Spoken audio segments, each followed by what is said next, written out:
दशहरे में जैसे अक्सर क्या करते हैं कि वहां पे हम वो रावण का पुतला फूकते हैं, पर अगर देखा जाए तो वो हमारे लिए एक प्रतीक है कि हमारे अंदर भी रावण बैठा हुआ है,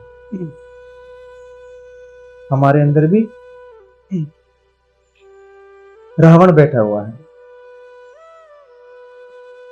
बहुत सारी चीजें जितनी भी चीजें हमने बाहर बना रखी है ना, ये सब पहले से ही अंदर अपलोडेड है ना।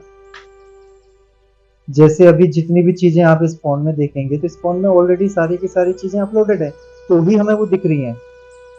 तो ये जितने भी क्रिएशन जो बंदा कोई भी मनुष्य जो कर रहा है, तो ये सारे इसके अंदर पहले से ही मौजूद है,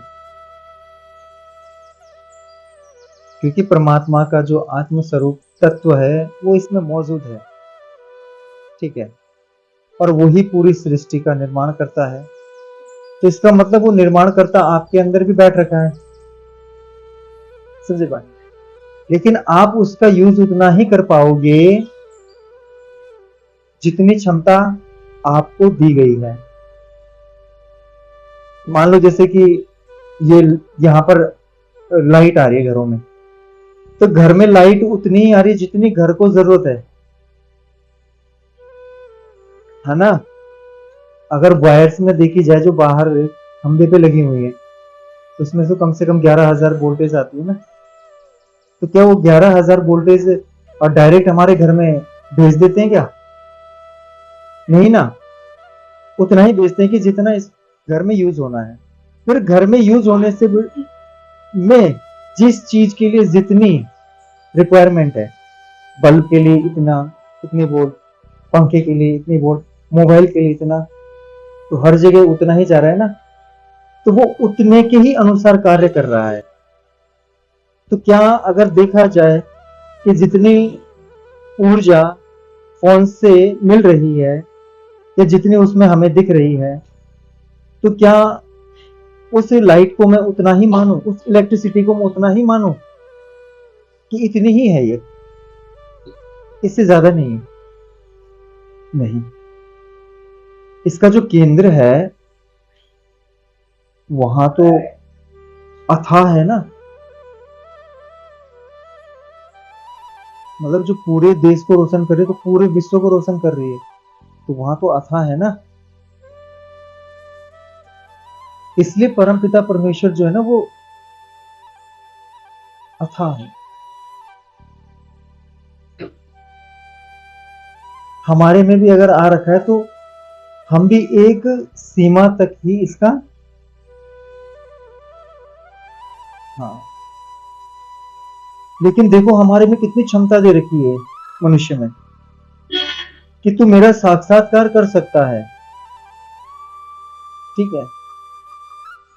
तुझे जो चाहिए तू मेरे से वो ले सकता है, तू जो वरदान चाहिए तू मेरे से वो ले सकता है। लिया नहीं, कई ऋषि मुनियों ने लिया वरदान, लेकिन लेकिन जिसमें तू है, तू वरदान कितने भी ले, लेकिन जिसमें तू है वो तो नासवान है, अविनाशी तो मैं ही हूं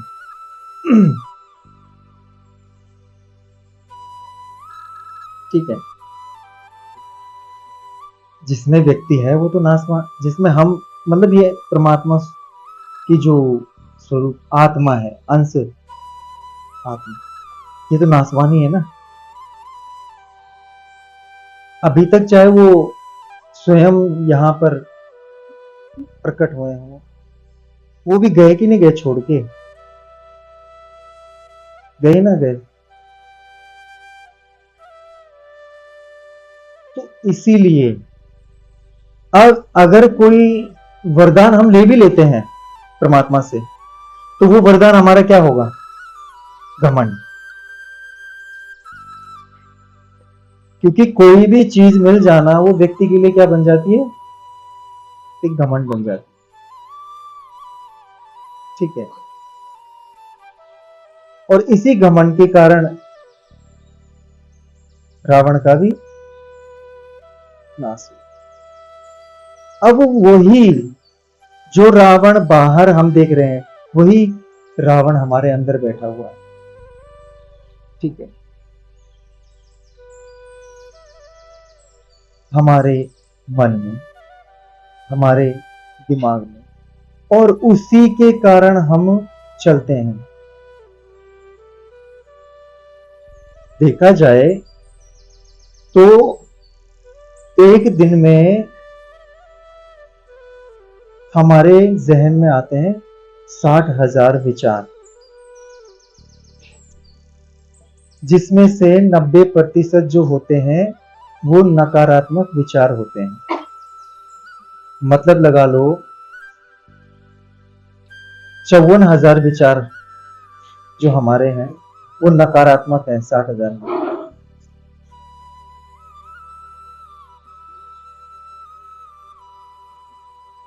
बताओ, समझ रहे हो? कैलिफोर्निया के कुछ वैज्ञानिकों ने शोध किया था इसके ऊपर। तो उन्होंने देखा कि अगर एक व्यक्ति के दिन में जहन में सिर्फ 60 ही विचार आने चाहिए। ठीक है, जैसे मैंने पहले भी आपको बताया था कि विचार का मतलब ये होगा कि अरे मेरे को अब पानी पीना है, मुझे खाना खाना है, मुझे ये पढ़ना है, मुझे अपना ये वाला काम करना है। तो मतलब इस टाइप के विचार, ये भी विचार ही तो है कि मुझे ये काम करना है। लेकिन इसके अलावा लगा लो 60 विचार की जगह 60,000 विचार हमारी खोपड़ी में घुसे हुए। इसीलिए कई बार चीज हमारे सामने होती है और हम भूल जाते हैं कि मैंने कहाँ रखा होगा, कहाँ रखा होगा। क्यों? क्योंकि हमारे पूरे दिमाग को इन सारे विचारों ने क्या कर रखा है, बांध रखा है। जिसके कारण क्या होता है कि एक छोटी सी चीज भी हम याद नहीं रख पाते और बेफालतू के विचारों में हम घूमते रहते हैं। ठीक है, अब ये प्रत्येक व्यक्ति के साथ, पहले एक समय ऐसा भी था कि इतनी सोच में नहीं डूबे रहते थे बच्चे लोग भी, लेकिन आज का समय ऐसा हो गया है कि बच्चा बच्चा बहुत सारे विचारों में उलझा हुआ है। ठीक है, और बड़ा तो विचारों की खान है, इसलिए वो क्या करता है, अपने जितने भी नकारात्मक विचार होते हैं वो सारा उस बच्चे पे उड़ेलना शुरू कर देता है। सीधी बात। अब नकारात्मक विचार क्या कि हम दुनिया में आए हुए हैं। ठीक है, अब दुनिया में आने के लिए हम सोचते हैं कि हमें कमाना है, खाना है, और सब चीज हम अपने 99% की जो आपकी एनर्जी है वो सारी किस पे लगा देते हैं आप? इसी पे ही लगा देते हैं, खाना पीना, पहनना, ओढ़ना। ठीक है, मतलब कि जो 99% है तो सुबह से लेकर शाम तक जिसके दिमाग में भी चलता होगा पैसा चलता है, पैसा ही चलता है। अगर पैसा नहीं चल रहा तो पैसे से रिलेटेड कोई चीज चलती है। इसको देना है, उसको लेना है। और जबकि पता है कि जिसमें मैं हूं ये भी मुझे कुछ समय का मिला हुआ है। ठीक है, पैसा कमाना कोई गलत बात नहीं है। ठीक है, वो हमारी जरूरत है। ठीक है, वो हमारी क्या है, जरूरत है। वो हमें लेना चाहिए, वो हमें कमाना है जब तक हम इस दुनिया में, और ऊंचे से ऊंचा कमाना है, नीचा नहीं।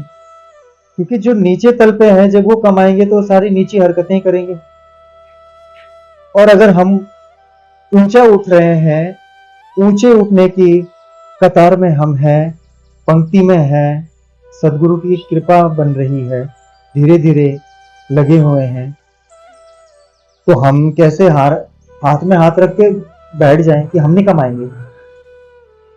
हम तो सब छोड़ देंगे मोह माया।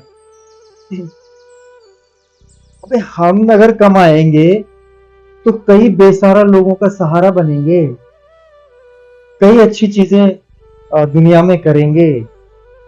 आज देखिए जितने भी अगर आप सत्संग चलते हैं, है ना, ये बताओ कितने लोगों का ये खाना पीना, कितने लोगों के लिए स्कूल खोल के, कितने लोगों का चलता है कि नहीं चलता। कुछ भी गलत नहीं है, कुछ भी गलत काम तो नहीं कर रहे हैं ना, गलत काम तो कुछ भी नहीं कर रहे हैं, सब अच्छा ही काम कर रहे हैं समाज में। तो इसी प्रकार समझे। लेकिन क्या वो जो 60,000 विचार में से कितने 54,000 विचार हमें खा जाते हैं। समझे?